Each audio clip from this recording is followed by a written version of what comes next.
Hey everyone, welcome back to the Fantasy Pros Football Podcast. I'm Bobby Sylvester with Mike Tagliere as always. What's up, Tags?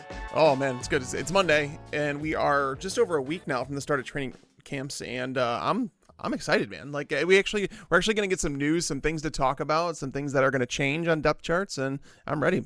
Everyone's always like, I don't want to go back to work on Mondays. I am always so excited for Mondays. There's just so much stuff I want to do every week, and I don't ever get to as much of it as I want, but we have awesome jobs and absolutely love doing it. And part of it is that we get to talk to the best experts from around the industry. We have an awesome guest today, Pat Fitzmaurice of footballgirl.com. You can find him on Twitter at Fitz_FF.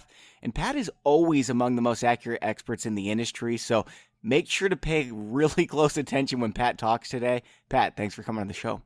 Guys, thanks for having me. I've been grinding through a lot of fantasy football podcasts lately, and you guys are, of course, a regular stop for me. And not only do you guys always provide great, actionable information, but I don't think there's anyone who has more fun on their podcast than you guys. So well, thanks. Glad to be part of the fun.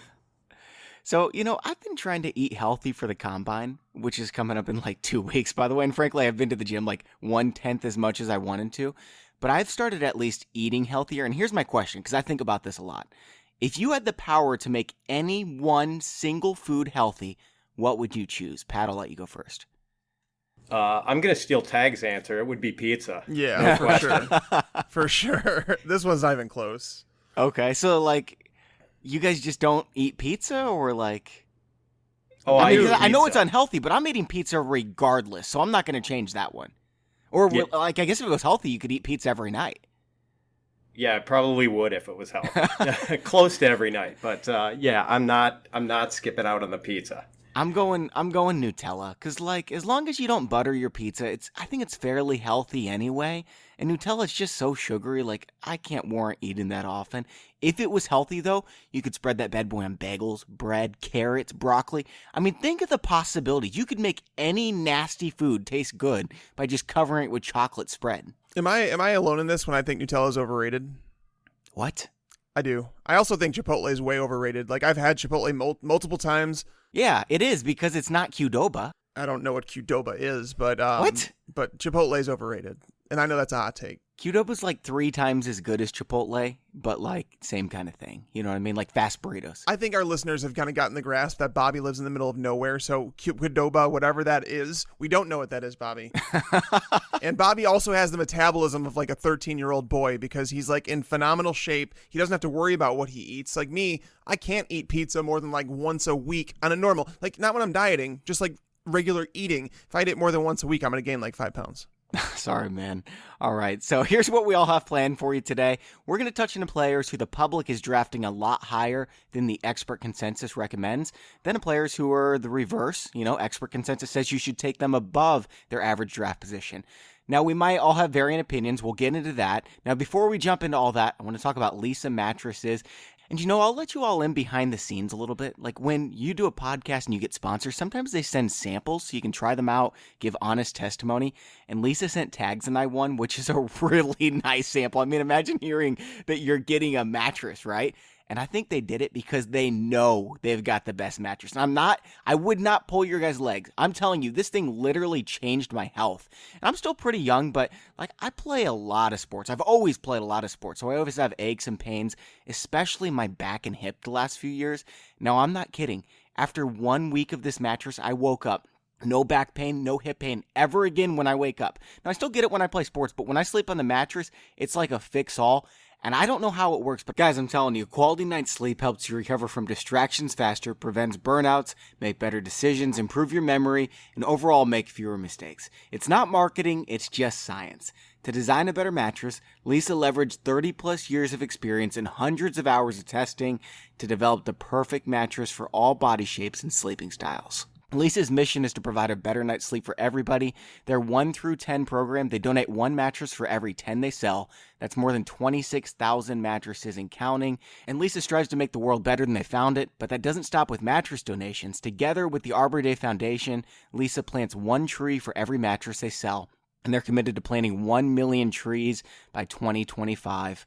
Don't miss out on these summer savings. Get $160 off a Leesa mattress by going to leesa.com/fantasypros. That's LEESA.com/fantasypros for $160 off a Leesa mattress. All right, guys, so I want to start out here. Overvalued face ADP. So this is ECR, that's expert consensus rankings, and players that the experts think are much worse than where the public is taking them. So, for example, the first player we're going to talk about, Tariq Cohen, his ECR is 104. That's where the experts as a whole coming together say you should draft Cohen. The ADP, average draft position, is 80, so 24 spots higher the public's taking him. Pat, why do you think this is, and do you agree with the experts as a whole or with the general public? I don't know that he's that overvalued at a 7th round ADP if we're talking about a PPR league or a half PPR league. I looked at his positional ADP and it's RB32. As for ECR, he's RB40. I've got him at RB36, so I come in right in between the ADP and the ECR. The one limiting factor here is that a 5'6", 180-pound guy isn't going to get 15 to 20 touches a game, but he can realistically get 10 to 12 touches a game, and with his speed and quickness, I mean, hey, they don't call him the human joystick for nothing. He's going to average a lot more yardage on those touches than some of the between the tackles bangers that are available in that same part of the draft.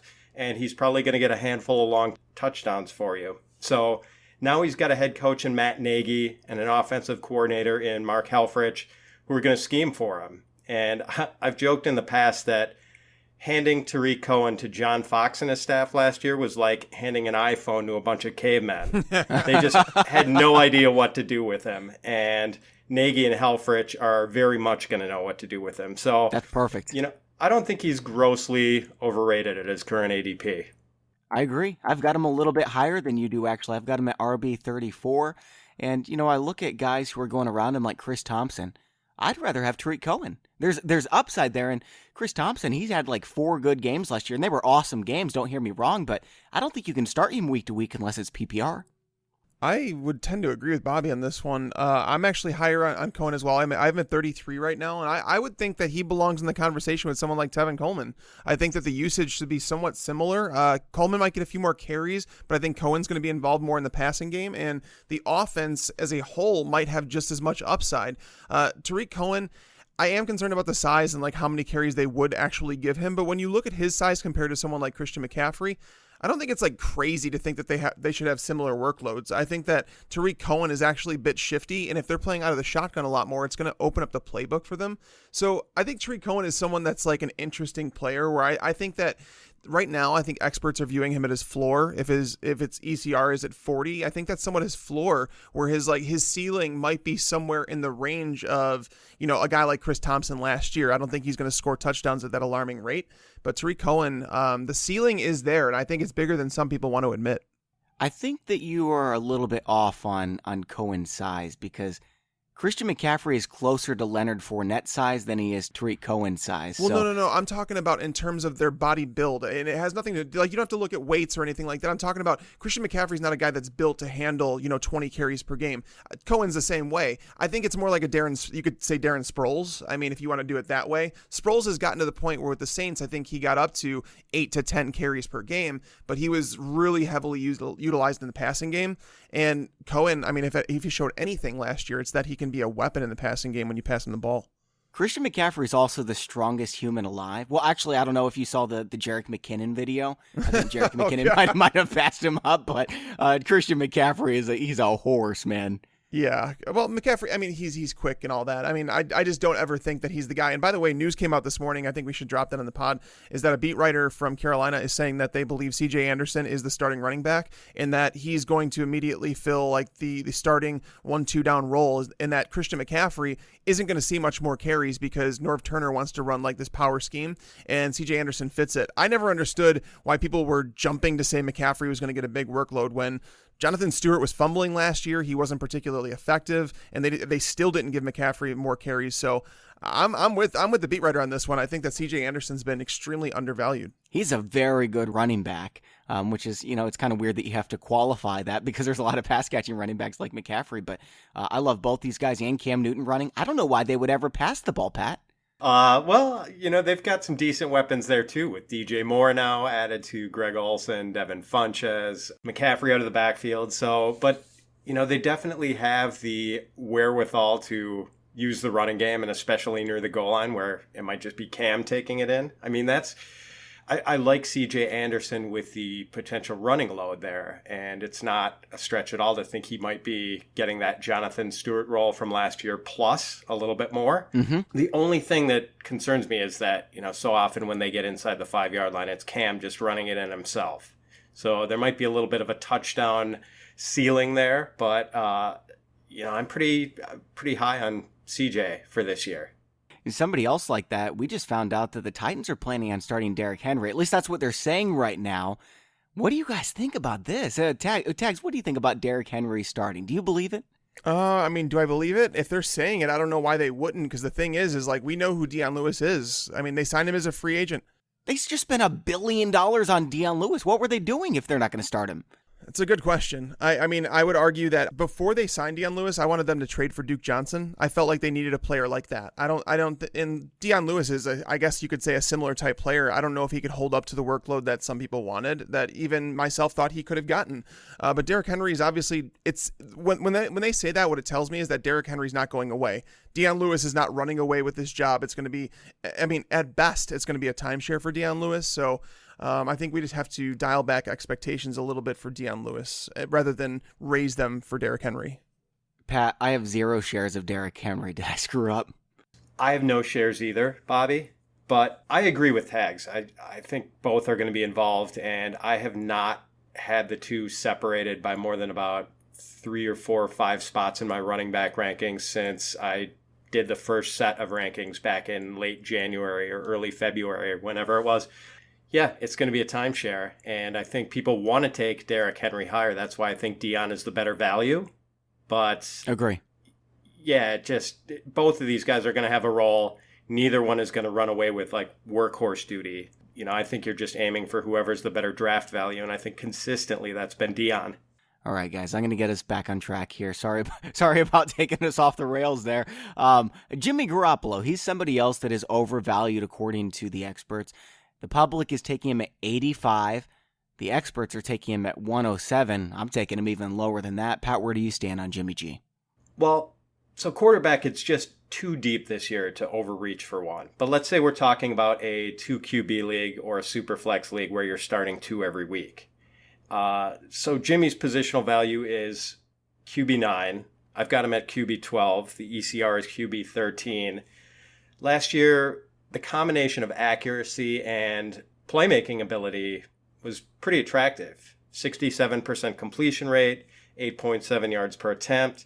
Granted, some of the defenses he faced weren't exactly strong against the pass, but he did have a 240-yard, 2 TD game against the Jaguars. Yeah.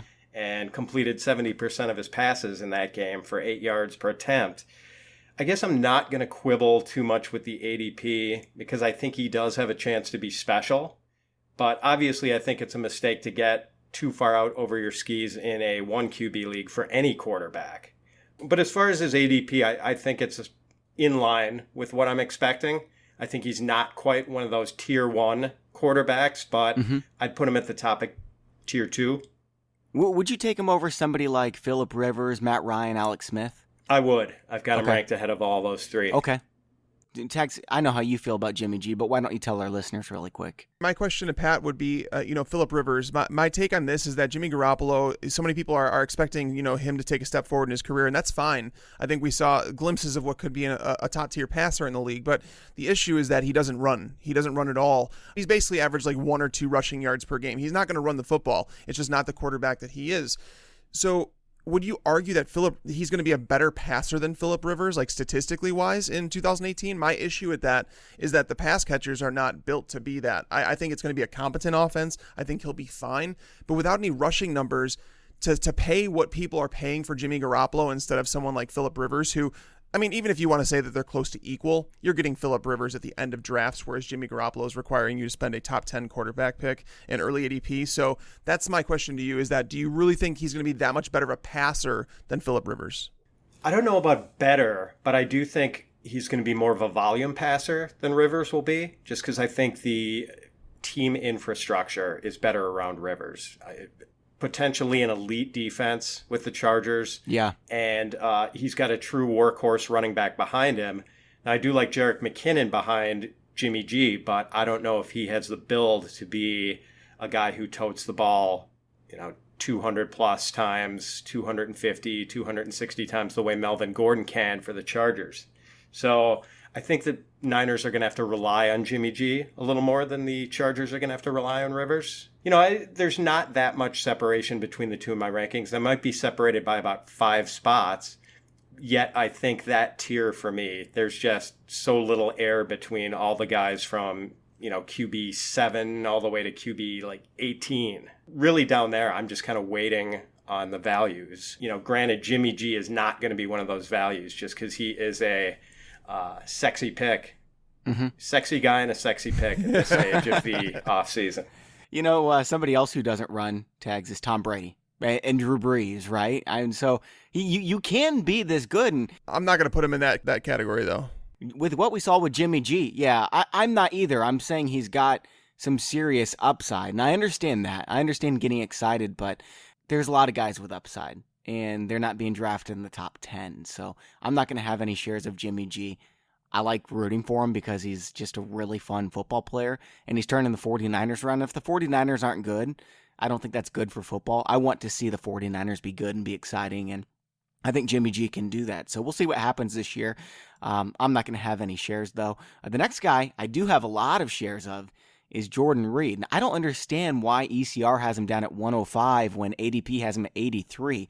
And we're talking about someone who could be a top 2, top 3 tight end if he's healthy. I understand he's likely not going to be healthy, but this is someone you take a chance on at this price, right? Well, what do you think, Pat? Do you agree with me, or am I off here? Bobby, are they going to let him play in a coat of armor this year?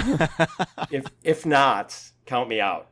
Okay. I mean, with the chronic lower body injuries, the combination of that and the concussions, I just have no interest at all. And I know the upside is really appealing. It is. Don't get me wrong on that. And you do get replacement value if he does get hurt. You get to put another tight end in there. But if you're in a league with a shorter bench, you're almost compelled to draft a second tight end if you take Reed. You're right. I don't really want to do that. And I don't want to have to put in a guy an undrafted tight end. So now you're talking about probably tight end 16, 17 or lower in place of Reed if he does get hurt, when he does get hurt. I don't especially care for him at his 9th round ECR value, and I really don't care for him at his 7th round ADP. So I am out.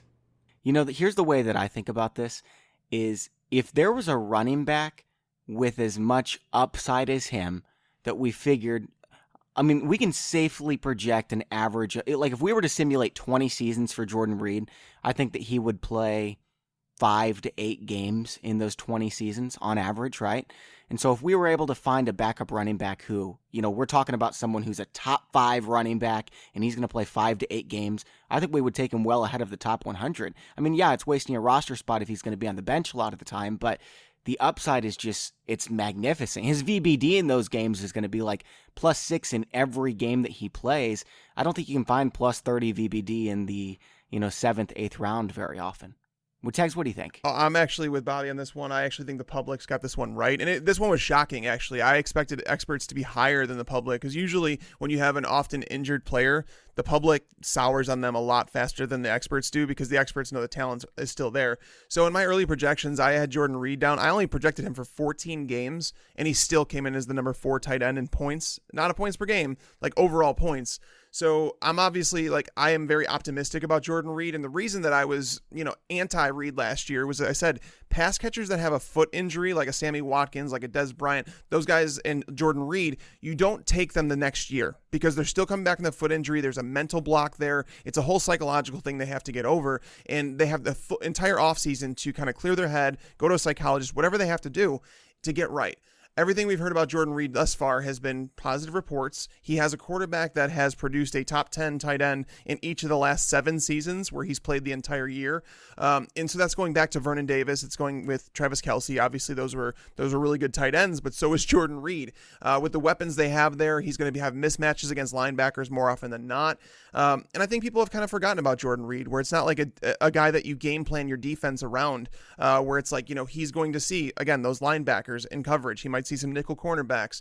But when it comes to Jordan Reed, you're going to have to take a second tight end. And that's where it comes down to, do you want to pair him with someone like Trey Burton? And then you're going to be able to get a trade early in the year. It's a lot of draft capital, man. 2 top 10 tight ends. Or do you want to do this? Because the thing is, I'm okay with taking 2 tight ends considering I'm getting Jordan Reed at such a discount. Like if you get him outside, in the 10th round, 9th or 10th round, and then you have to snag Vernon Davis as your final pick. So hold on. Vernon Davis was actually really good last year in like the opportunity that he had. He's already has chemistry with Alex Smith. He's the direct backup. We know there's no questions about that. So if Jordan Reed were to miss time, you have a tight end 1 on your roster all the time. And you kind of like eliminate all these questions about guys like Greg Olsen, guys like Evan Ingram that I won't draft. Jimmy Graham, another one. It's not like these guys that are drafted as like back end tight end 1s are locked in things. I think Jordan Reed and Vernon Davis, as long as they're on the field, I think they're guaranteed tight end 1s. If you go Jordan Reed and Vernon Davis, though, you can't go Andrew Luck and Matt Ryan. You can't waste that many bench spots. But it would be nice to have Andrew Luck and Jordan Reed healthy in the 9th and 8th round or something like that. That would be a lot of fun. Now that is some serious risk there, but Jordan Reed last year was being drafted about number 40 overall. And we all thought that was too high. Every expert we had in the show thought that was too high, but I think 80 is too low. 105 where the experts have him, I think that's too low. So I think it's somewhere in between. Not much has really changed. Somebody the absolute opposite, like I'm not just behind the public. I'm way behind ECR on Will Fuller. ECR has him at 92. ADP has him at 72. Pat, where do you stand on Will Fuller?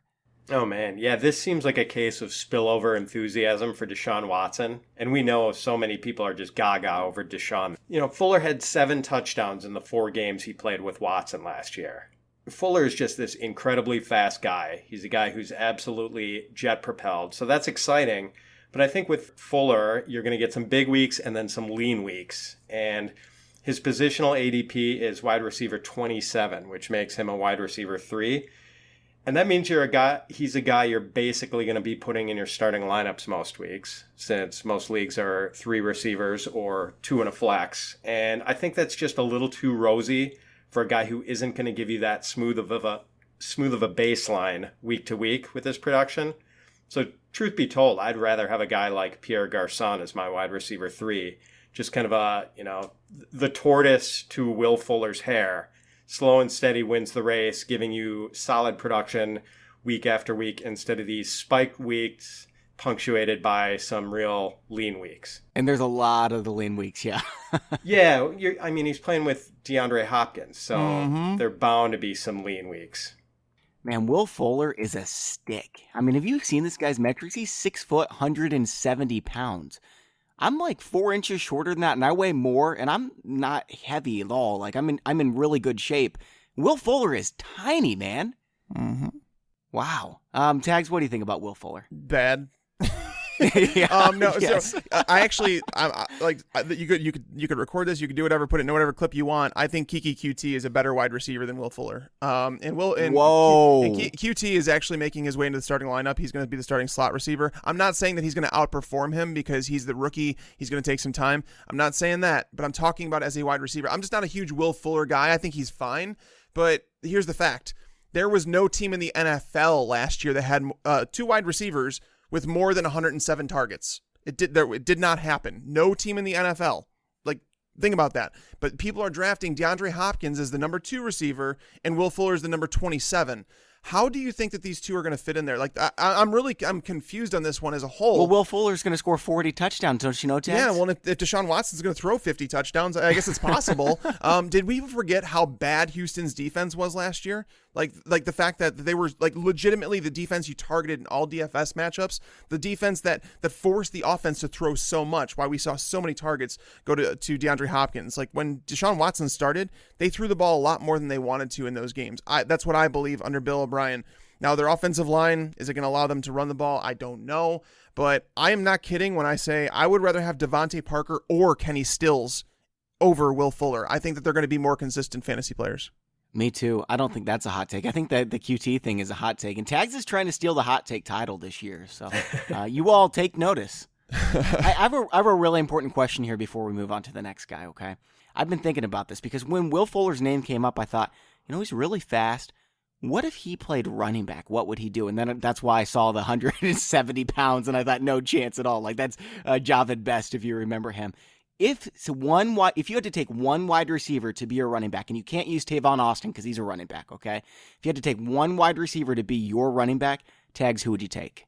Oh, man, that's tough. It'd probably be Tyreek Hill.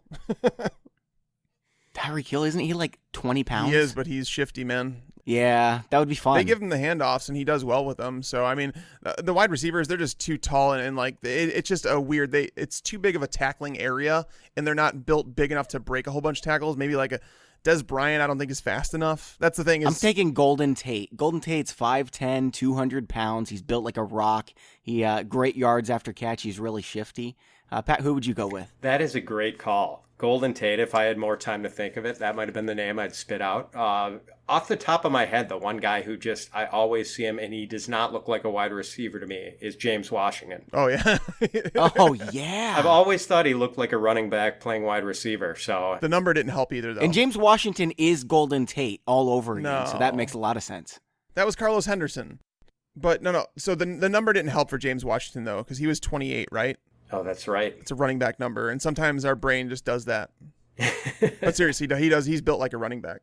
I'm trying to look at all these other guys. I'm not really seeing anybody else. Curtis Samuel, but he's also a running back. So, I don't know. I think you either got to go really fast or else Golden Tate's the answer. Yeah, Golden Tate was a good answer, by the way. I actually think Golden Tate would be a good one. Thanks. I think about these things a little bit too much, so, He's someone else who might actually be all right, and he's kind of tiny too, but Julian Edelman.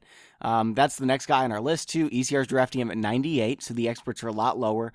ADP has him up at 81. Tags, I'll let you go first on this one. How do you feel about Julian Edelman at number 81 overall? I think both the experts and the public are too high on him. Not only is he going to be suspended for the first 4 games, but he's a 32-year-old wide receiver coming off an ACL tear just over a year ago. Like he's around the same timetable that Allen Robinson is. He tore his a couple weeks before Robinson, but again, 4 weeks off. The offense is going to be moving in a different direction. I just don't know. It's just too much risk for me to hold on to a guy for 4 weeks that has some question marks to him. Do I think he's going to come back and be like a wide receiver 3? Yeah, I do. But is that worth a pick? You're talking about ADP at 81. The 7th round, 8th round. No. There's other players in that range that I would much rather have. Like, I still can't believe he's going in that range. Like when I started going through the overvalued, undervalued players in terms of where they're being drafted, Edelman, I don't get it. I don't know. It's there's really no other way for me to explain it. Am I wrong on this, Pat? I don't know that you're wrong, Tags. I think the one point at which we disagree is you see him as more of a wide receiver 3. I think in PPR or half PPR, I see him as more of a wide receiver 2. So if you triangulate the suspension with that, I think his positional ADP, I've got him at wide receiver 32. So maybe I'm a little bit higher on him than you guys are. I think he's still going to be a fixture in that offense. Tom Brady, he and Edelman have been on the same wavelength for so many years now. I just think they have an innate understanding of each other and just sort of that telepathy that helps them out. It's kind of narrative driven, but I don't think Edelman is going to disappear from that offense at all.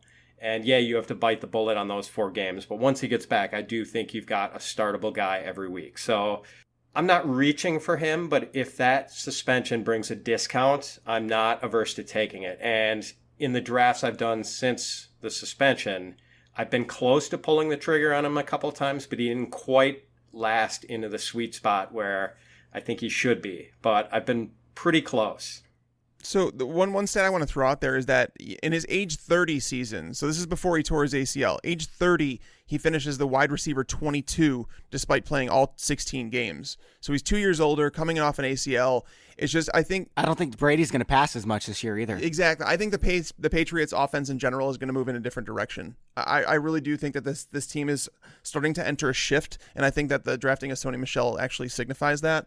And it's not to say, like I said, it's not to say that Julian Edelman can't come back and be somewhat productive. Wide receiver 3, that's still a top 36 wide receiver when he's playing. But again, 2 years ago, before the torn ACL, finished wide receiver 22. You value him a little bit more in PPR, but it's his best season ever too. Yeah, and that's the thing is like he's never been like a massive upside guy. Gronk didn't go away. Chris Hogan was actually getting more red zone targets than Brandon Cooks last year. These two haven't been in the field for a long time together, so I think Chris Hogan and even Jordan Matthews, for that matter, have a chance to carve out a bigger role while he's out those 4 games. What about Malcolm Mitchell? What happened to him? We had a listener send us into the listener mailbag asking about Malcolm Mitchell, and I wish I had his name ready, but did Malcolm Mitchell disappear? Does he still have some upside? What do you think, Pat? Oh, man, it's just he's getting squeezed in this numbers game. They're going to keep Cordero Patterson around because of what he can do in the return game, and I wouldn't rule out the possibility that he contributes in the passing game a little too. I have this feeling they're going to keep Braxton Berrios around too. I'd like to think they're going to keep Jordan Matthews around because I've been a big J-Matt guy from year one. Kenny Britt's probably going to be a superstar with Belichick. Yeah, the numbers are really starting to stack up against Mitchell from this point on. And it would be nice if he does not stick with the Patriots, if he could get a chance somewhere else, but I just don't think it's going to happen in New England. Green Bay, please. I want to see Malcolm Mitchell with Aaron Rodgers. This has a little Aaron Dobson feel to it, where people were expecting Aaron Dobson to come forward. There was another one, I'm forgetting his name right now, a Patriots wide receiver that everybody was just kind of waiting for it to happen. Kenbrell Tompkins was one. Yes, that's the guy. Yep. Yeah, so I mean, it seems like we always have this guy in New England, and they just never pan out. So we haven't heard much of his name, so it's hard to think that he's going to be prevalent in fantasy football. Who was that tight end 4 years ago when Julius Thomas broke out? Everyone was getting Julius Thomas and this 6'8" tight end that the Patriots had, thinking, if Gronk gets hurt, this is the next Gronk or whatever. I can't even remember his name now. What was the name? Holy crap. I think he went to the Giants after that. Hold on. I'm going to remember his name by the end of the show because this is going to bug the crap out of me. All right, guys. We've got 2 more players to talk about here really quick. And for the sake of time, I'll just let you pick whichever one you're the most passionate about. First one, Carlos Hyde. Second one, Jimmy Graham. I'm really passionate about both of them. Don't draft them at 77 for Carlos Hyde, 55 for Jimmy Graham. You've got to be kidding me. Pat, which one do you want to talk about?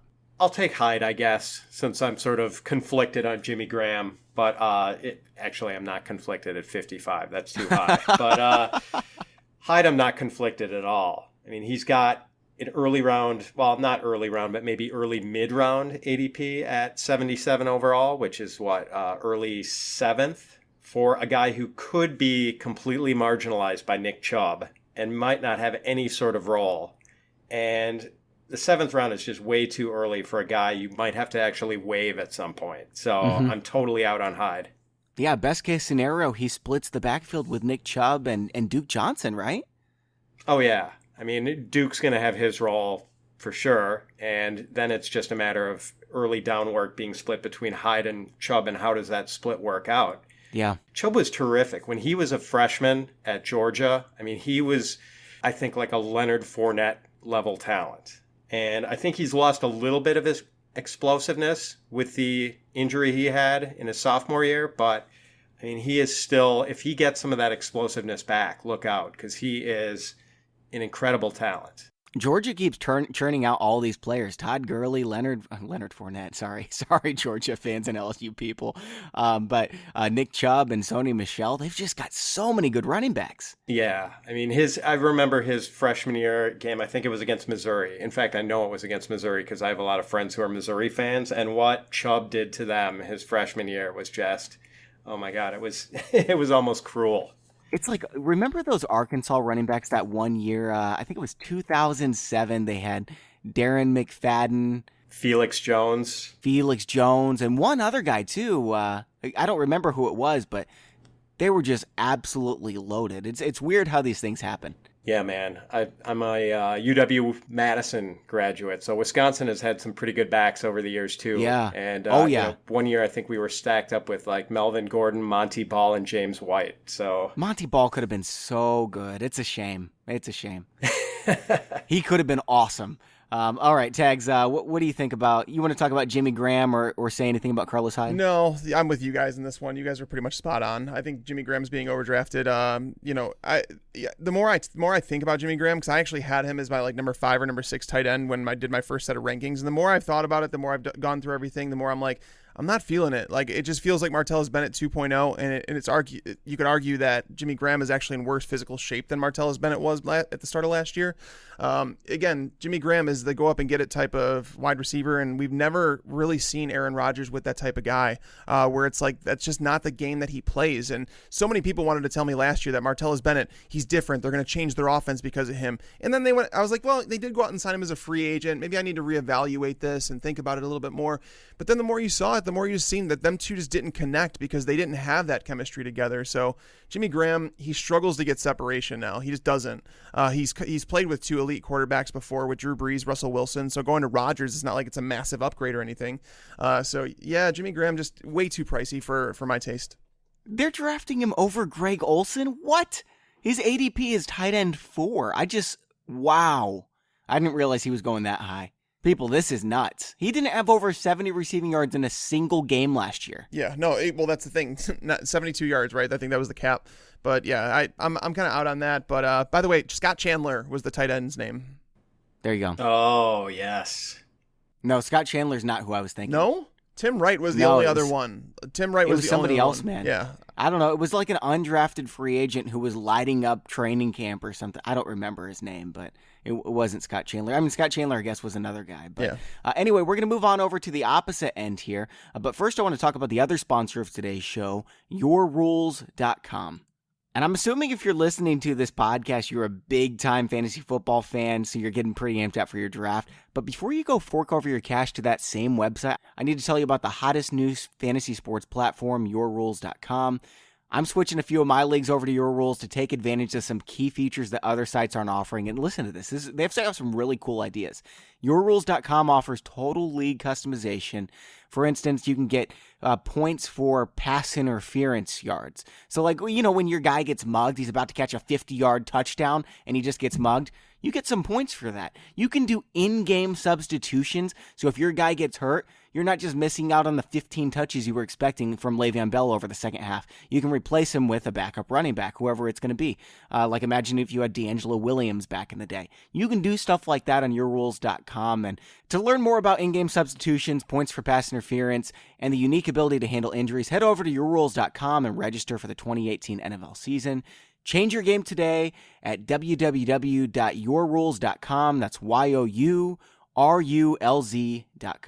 All right, guys, so we're going undervalued compared to ADP. So these are people that ECR, the experts, like substantially more than the general public. And the first one, man, this is way higher. Royce Freeman, the ECR, has at 54. ADP is 84, so a full 3 rounds higher. Pat, do you agree with the experts on Royce Freeman? So I'm pretty bullish on him. Tags and I were in a draft together on Saturday night that some of the football guys put together, and they had a couple non-football guys as guests, including Tags and myself, and I grabbed Freeman in, I want to say it was the mid-6th round. It was either 5th or 6th, and I think it was 6th. And so I like him. I'm bullish about this RB class in general, and I'm looking to proactively invest. And Freeman is one of the guys in this class with a chance to have a 3-down role. Yeah. So at the very least, I think the baseline expectation for him is that he's going to be a prominent part of a committee and, part of the committee who is capable of running or catching. So I think the upside here is pretty big, and I think the floor here is pretty safe. So, I'm high on Royce. I think he's got a huge ceiling. Denver's plugged up some of the holes in their offensive line, too, and I agree. I think he could have a huge workload. Case Keenum's coming in, so their offense is going to be better as a whole. I love Royce Freeman. I have him right about 55 overall.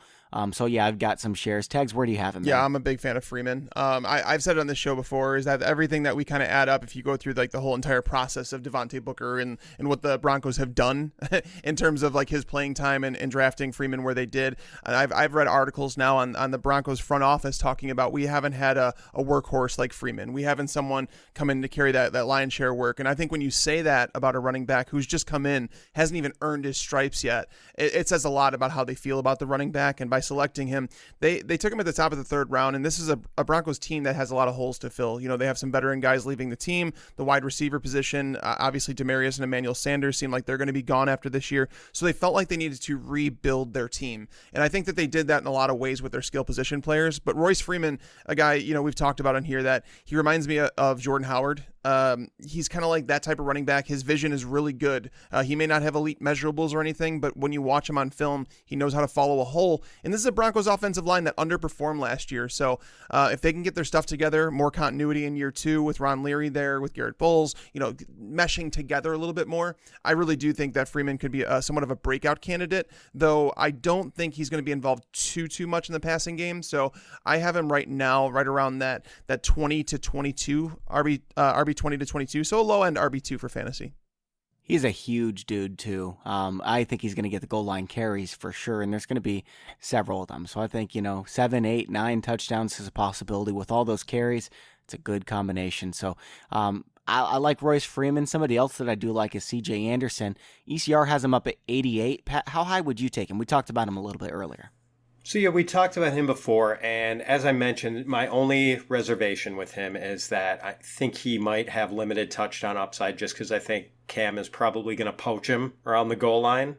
So yeah, hard to see more than 6 or 7 scores for him. And I think positionally he's, running back 35 for the experts and more like 43, 44 at ADP. And I think I fall right in the middle at like 40. And that might be a little too low. I might have to move him up a little beyond that. So I don't know that I'm going to aggressively target him, but he is definitely a value running back if you're maybe going 0 RB and you need to kind of backfill your running backs a little bit. He would not be a bad guy to have in the middle rounds. Tags, C.J. Anderson had over 1,000 yards last year on the ground, even though he didn't play the full season. Over under 800 yards for C.J. Anderson this year.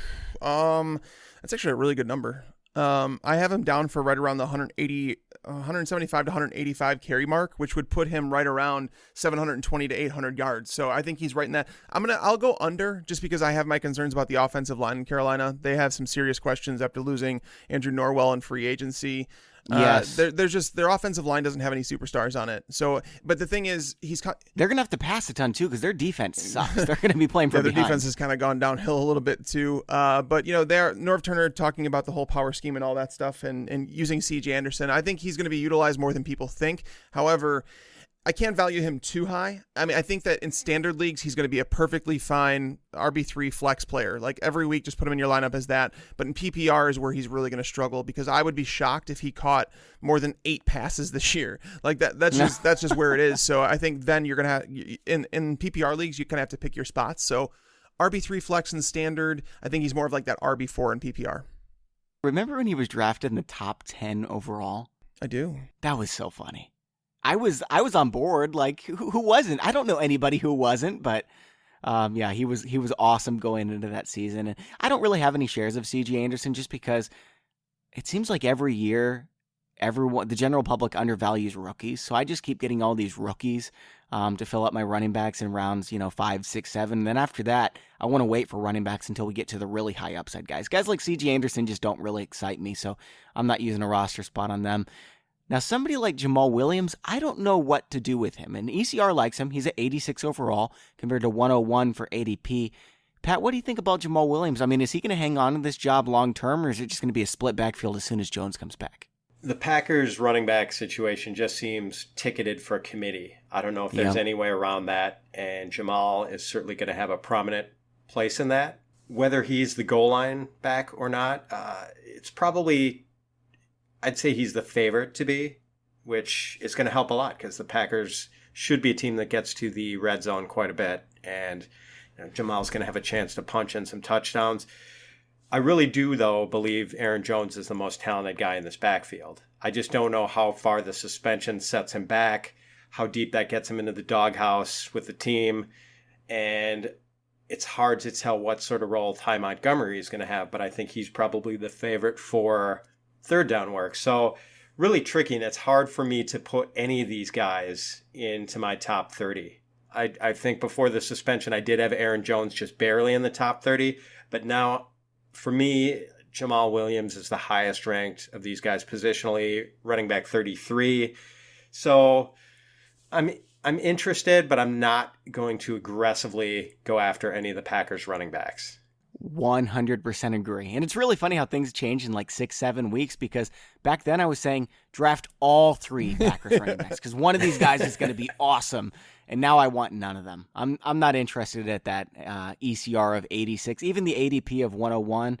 I don't know if I want to go that high because I just think it's going to be one of these situations where you don't ever want to start him, kind of like Reggie Bush. Not the same player, of course. He's not Reggie Bush, but Reggie Bush back in the day, he would get 8-9 touches, and they were all just all right. And you never wanted to play him. He was going to have a big week every once in a while, but just with a split backfield, I'm not interested. Tags? I think Aaron Jones really screwed up. And the fact that he kind of left this door open for Jamaal Williams to steal the job. And like a lot of people talk about last year, Jamaal Williams, he was boring, but he also played on a very boring offense with an offensive line that was dealing with a lot of injuries. Did he show the ability to carry a workload? He absolutely did. And I think that's why he had the leg up on Aaron Jones coming in. And it's not to say that Aaron Jones isn't more talented. I remember, a lot of people saying that Jerick McKinnon was the guy that was going to take over for Adrian Peterson. He was so much more talented, and he really sucked.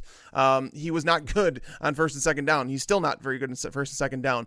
But Jamaal Williams, like the break that Aaron Jones gets is that the schedule over the first 2 weeks for the Packers isn't great. They're going to play the Bears. That's going to be a Sunday night game in week 1. And then they're going to play the Vikings in week 2. So those are 2 defenses that have been really good against the run. I feel like he could have run with the job if they had a better schedule, where it's like, if he shows the ability to get it done the goal line, the offense is going to be so much better. He's going to see his boxes that he's going to see up front are going to be so much lighter than they were with Brett Hundley under center. So I don't know. I don't know how to feel about this one. I feel like it's a risk reward. I think Jamaal Williams is being drafted arguably right where he should be, whereas Aaron Jones should have fallen a little bit more, obviously, once the suspension hit. All right, guys, I want to talk about one more running back, then we'll move on over to wide receivers. Rex Burkhead being drafted at 97. ECR likes him at 82. I don't have any shares. Tags, I know you can say like it's easy to predict what the Patriots are going to do, but there are just so many mouths to feed there. Tags, why do you like him? Well, that's the thing is I don't think the Patriots are so hard to predict anymore when it comes to the running back position. I think you have James White filling the role that he has for a while. Rex Burkhead, I think we saw him settle into a role last year. Burkhead got healthy, and Deion Lewis was the one still carrying the load, so they view them as different players. Burkhead was almost like a guy that they could line up in the slot and use. It would almost be like going 4 wide, but you had a running back going and lining up in the slot. They liked using him that way. I don't think he's the type of guy who's going to see more than 100, 120 carries, just because that's not the role that they've used him in. And before people talk about the fumbling thing and the Sony Michel, I wanted to bring that up. Rex Burkhead fumbled last year. I think it was against the Raiders, if I'm not mistaken, and everybody was panicking. Everybody's like, "Oh my God, Burkhead fumbled! Like this is the end for him." But you were able to use Deion Lewis and Rex Burkhead in DFS those weeks, and Belichick put him back in the game. So to say that Belichick automatically benches people, I think he has it out for certain guys that he doesn't necessarily like very much, in terms of like, I'm going to give you these chances, but if you don't if you fumble the ball, if you don't obviously I already don't like you. You're giving me a reason to bench you. I think he likes Rex Burkhead, and I don't think he's going to go away. I think that they showed that with the re-signing of him. I'm not worried about fumbling problems or anything like that. So I think he's going to be like an every week flex producer. I think that both him and Sony Michel can coexist. They have a great schedule for running the ball. And on top of that, you take by taking Burkhead as like a low end flex option, you get the chance that Sony Michel doesn't live up to the hype that I've given him, and that Rex Burkhead is the goal line running back, and he finishes as a top 15 running back. There's a possibility. Or James White's the goal line running back like he was to close the season. Oh, yeah. Well, James White was really good in the playoffs in 2016. And I think that there was always a part of me that wondered if he was going to get a bigger role in 2017. Obviously, he didn't. But I think he's just locked into the role he's got. And, Burkhead, I think he's fine. I think that I'm pretty much with the experts in this one, where it's like 82 feels about right. 97 feels a bit late for someone like him. It's guaranteed flex production is how I feel about him. Pat, what do you think about Burkhead? I'm pretty much on board with everything Tag said. I think the ECR seems right. I think both Sony Michel and Rex Burkhead are going to have significant roles, fantasy viable roles in this offense. And I've heard Tags talk about this on the show before too, is the Patriots are going to provide touchdown opportunities. So that's the real attraction here. And I think the reason you're not shying away from this situation, or should not be, even if it's somewhat ambiguous as far as the exact division of labor. I think both of these guys are going to play. And then you have, I don't know, bonus potential, I guess, if either one gets hurt, the other's going to get a spiked roll. So, you know, if Rex goes down, more work for Sony. If Sony goes down, more work for Rex. And even if they're healthy the whole season, I think they're both going to have a role in this offense. And so I'm perfectly fine with both of them at their ADPs. All right, wide receivers, guys. I want to talk about Alshon Jeffrey because I'm not buying this one at all. ECR 37 overall, ADP at 52. 52 seems closer to me. I understand he was really good in the playoffs, but you look at what he did last year. It wasn't a very good fantasy season. I remember everyone thinking he was a bust. I can't believe he stayed healthy. I don't know if I can bet on him staying healthy, let alone doing what he did in the playoffs. Tags, where do you stand on Alshon? He's the type of guy where he's been falling to me in some drafts, and I hesitate every time. I don't want to draft him. That's just how I feel. My projections say I should, my rankings say I should, because it's he has to fit into the top 20 somewhere. He's towards the bottom end of that, but it's I get to him and someone like Josh Gordon, and I'm kind of I think I'd rather take the upside in Gordon. I just don't know how high the ceiling is for someone like Alshon Jeffrey. You always have to worry about the injury concerns. There's going to be regression for Carson Wentz. We still don't even know if he's actually going to be ready for week 1. We haven't heard anything on this. So I don't know.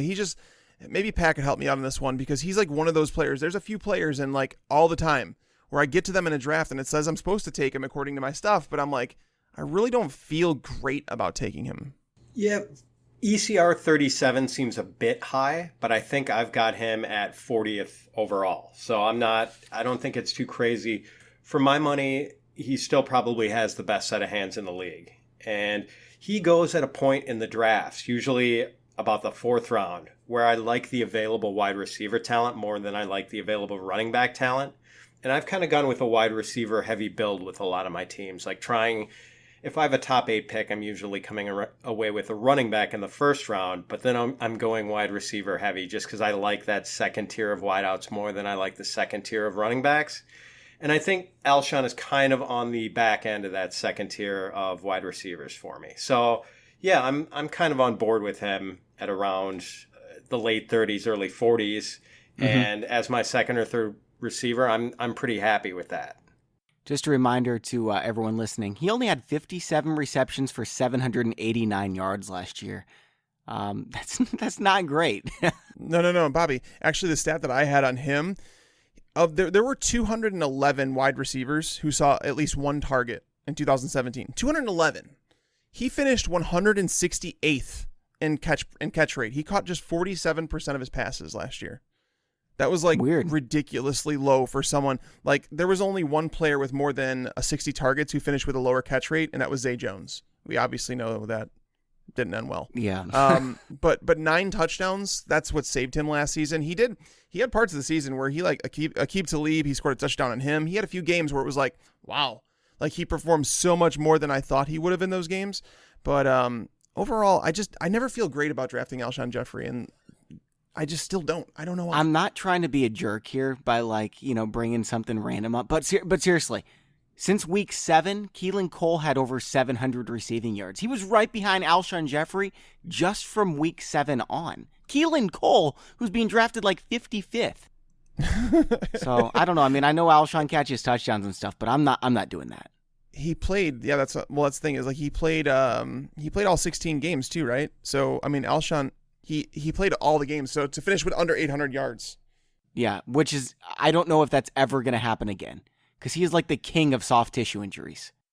He had this inexplicably slow start last year where he had one catch, I think, through the first 2 games. And, he did start to heat up towards the end of the season. I shouldn't even say towards the end of the season. Really, after those first 2 games, he was consistently scoring touchdowns. And not only did he have the 9 in the regular season, he had 3 in their 3 playoff games. So, I mean, Alshon is a major touchdown scorer. And, you know, he was scoring touchdowns in Chicago even when Brandon Marshall was there. So, I think the other thing you can say in his case, in his defense, is that the Eagles are a premium offense. Carson Wentz is a very good quarterback. You know, and while there are other decent weapons there, I think Alshon is pretty clearly the lead receiver there. So I wonder if Alshon's hands got so good because Jay Cutler was throwing absolute bullets from like 4 yards away. So now everyone's just like, every pass he receives from Carson Wentz, he's like, oh, that was an easy one. I just think they're so big. Have you seen the meat hooks that guy has? Oh, man. All right, final guy I want to talk about here is Marvin Jones, being drafted at 63. ECR has him at 49. Pat, are you with ECR or the public on this one? I'm about midway in between. I like Marvin. I guess what bothers me about Marvin is that if Kenny Galladay is going to take a step up and have a bigger role in this offense, it automatically has to mean cutting into Marvin's load and not Golden Tate's, I think. That's one of the things I can't get past either. It's like, who do you guys prefer, Marvin Jones or Golden Tate? Say it's a half PPR league. Golden Tate. Yeah. Golden Tate I would prefer. I just know what I'm getting there. Yeah, I agree. Right. I think he's the safer play. And as good as Marvin was last year, and I mean, he did it against some, you know, you just talked about Jeffrey doing it against Talib. I mean, we saw what Marvin Jones did to Xavier Rhodes on Thanksgiving. You know, that was very impressive. I no longer have questions about Marvin Jones' talent, but it's just, you know, it's a offense where there are 3 really pretty good wide receivers, and I just worry that Galladay threatens Marvin Jones' target load more than he threatens Tate's. Tags, what do you think about Marvin, man? He absolutely does threaten the workload, and that's where, like, I'm torn on Marvin Jones. He's like another one of those players. That's why when we got to Jeffrey and Marvin Jones, these are 2 guys that I have ranked as kind of like low-end wide receiver 2s, and I never feel great pulling the trigger. I think I'd rather take Alshon over Marvin Jones, but they're in that same territory for me. So to see the you know, him going, you know, almost looks like 2 rounds behind Alshon Jeffrey, I'd probably rather take Marvin Jones, but you're absolutely right. If Galladay is the player that everyone expects him to be and that he's like the touchdown machine, the only player that hurts is Marvin Jones. The only player. Because Golden Tate is solidified in that slot role. That's where he's playing all the time. I mean, it's frustrating to get down to this and see what a season that he had in Marvin Jones, and then know that it can come to a halt because some hyped up rookie that was drafted in what, the 4th round? Was he a 3rd or 4th round pick? They reached from him in the 3rd. A lot of people thought he was going to go in the 5th or 6th. Yeah, and generating hype. That's my issue with that. So there were 5 games last year where Kenny Galladay was out of the lineup. Marvin Jones averaged 17.5 PPR points in those games. In the 11 games with Galladay, he averaged 12.5. So it was like a 5-point per game difference with and without Galladay. So it did force me to move Marvin Jones down. I have him right around that 24 to 26 wide receiver range, but there is some built-in risk there. And I think we saw the risk that's built in towards the end of 2016 because he got off to that hot start, slowed down. I don't know. There's just so many targets there. You have to factor in the running backs, but then they lost Ebron. Is Luke Wilson going to be targeted there? There's so many questions about this team, but the fact that Jim Bob Cooter's there tells me that the wide receiver targets should be somewhat static. It's just trying to figure out the distribution of them. You know, I like Kenny Galladay. I think he's maybe a better version of Devin Funchess. Not going to get as many targets. He's a quality player, but what I'm trying to say here is Marvin Jones was a top 5 fantasy receiver for the full season. If you look at him in the final, you know, from week 6 to week 17, that's a really big chunk. He was the number 4 receiver behind Antonio Brown, DeAndre Hopkins, Keenan Allen. He was ahead of Julio Jones. He was ahead of Tyreek Hill. He was ahead of a bunch of these guys. By the way, Juju Smith-Schuster was in the top 7 there from that time on, which is just unbelievable. But what I'm trying to say is, if Marvin Jones is going to take a step back, yeah, I can buy that. I don't think he's a top 5 receiver this year, but I don't think he jumps from 5 to 25, guys. I mean, Tyreek Hill got Sammy Watkins, and everyone's like, oh, he's going to jump back from number 7 to number, 15 or whatever. I've got him back at 20, but Marvin Jones, he was super consistent. I don't know why, Kenny Galladay improving is so much worse than Sammy Watkins coming on the team. I don't think. Well, I'm a little down on Tyreek, so that's like for me. I get that, but Galladay has been on the team for a full year, so he obviously knows the offense. That's where it hurts a little bit. We did see his ability to go up and get a touchdown, and that's the role that Jones had last year. He did have over 1,100 yards, but the 9 touchdowns were really big because he only saw 107 targets. So it's not like he was a target monster. He needs to be extremely efficient with those targets. He averaged 18 yards per reception. Like, there's some major regression due for Marvin Jones to begin with. But then on top of that, adding in the Galladay factor and the fact that, Jones averaged, so the targets in those games, the targets in the 5 games without Galladay, 9.8 targets per game. In the 11 games with Galladay, 5.3 targets per game. So it's like trying to figure out all these things, adding Kerryon Johnson, you know what I mean? Like, he's someone that plays really well catching the ball out of the backfield. So there's question marks surrounding these picks, and this is why he's such a difficult player to gauge, and I think that's why you see the difference between, public and experts. Okay, guys, so we're actually not going to do the whole listener mailbag here. I had 4 of them planned. I'm going to take one of them, save the rest for the next show. This one is from Eric in Missouri. And by the way, if you want to send in questions, it's mailbag@fantasypros.com, or you can tweet us at Mike Tagliere NFL and at BobbyFantasyPro. Okay, so Eric from Missouri, he wants to know, if you usually stream quarterbacks, is it better to draft a week 1 streaming option, like, say, Andy Dalton at the Colts, or to buy a lottery ticket on someone like Mariota, who could be awesome, then just start streaming if it doesn't work out? Pat, what do you think here?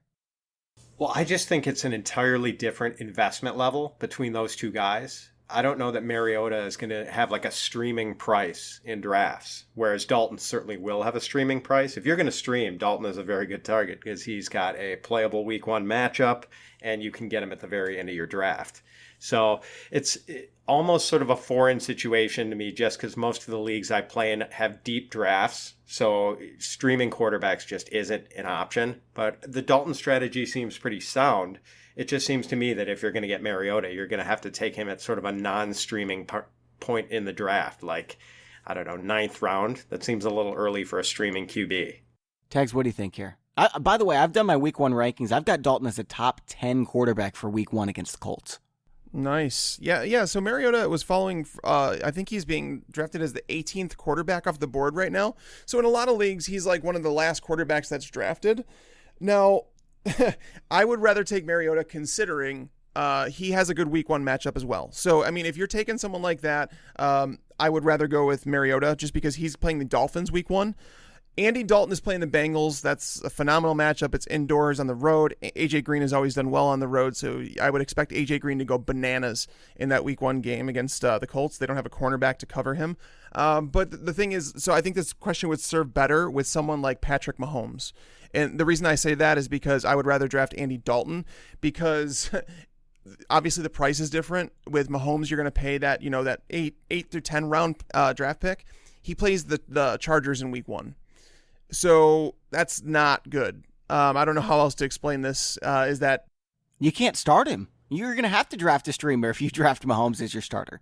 Exactly. That's where I'm at. And they're on the road at that in Los Angeles. So I just don't think that Patrick Mahomes is going to have a great week 1. So if you're truly looking to stream quarterbacks, Dalton for week 1.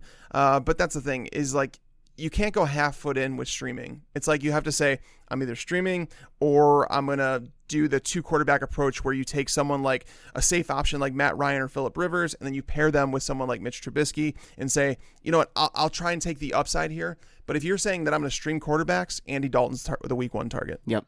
I like it too. Guys, let's close with the stat of the day here, and then we'll get some commentary on it. And you just mentioned Phillip Rivers. It's about him. Because Kirk Cousins, well, it's also about Kirk Cousins. Because Kirk Cousins has been consistent over the past few seasons, I think people tend to mistake him as a consistent week-to-week asset too, but that couldn't be further from the truth. Listen to this. What I like to use for measuring quarterback safety is something I call the safety index. I haven't seen this anywhere, but it's very simply, how many games does a quarterback have at least 200 yards and at least 2 touchdowns? Over the past 3 seasons, Kirk Cousins has just 19, which is 39% of his games. Blake Bortles has more, Eli Manning has more, Derek Carr has more. In fact, Cousins is 13 on the list, and if you want to know who's the most safe, Tom Brady, 31 out of 44, which is just incredible. But number 2 is someone you can get for free. It's Phillip Rivers, 29 games with 200-plus yards and 2 touchdowns. So if you want safety, don't go for Kirk Cousins in the 10th.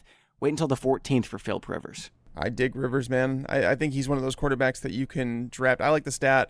I think he's one of those quarterbacks that you could just draft and know what you're getting. It's like people talk about Matt Stafford, that he's that guy. I think Phillip Rivers is the same guy, with maybe even more consistency than Matthew Stafford, because Stafford, I think, if I'm not mistaken, I have to go through the numbers. I started work on my boom bust and everything in between series, is that Matthew Stafford, even though he's finished as a top 10 quarterback in so many years and that people keep bringing that up, his percentage of quarterback one performances is actually outside the top 12. I want to say he ranked 14th or 15th last year in that category. So I dig this one. I actually think that Phillip Rivers is a great call. I think he's someone that you know exactly what you're getting. He's not going to come with a massive ceiling because he offers no rushing, but he should finish right in there on that QB1 radar most of the time. Now, Pat, you've got Phillip Rivers pretty low.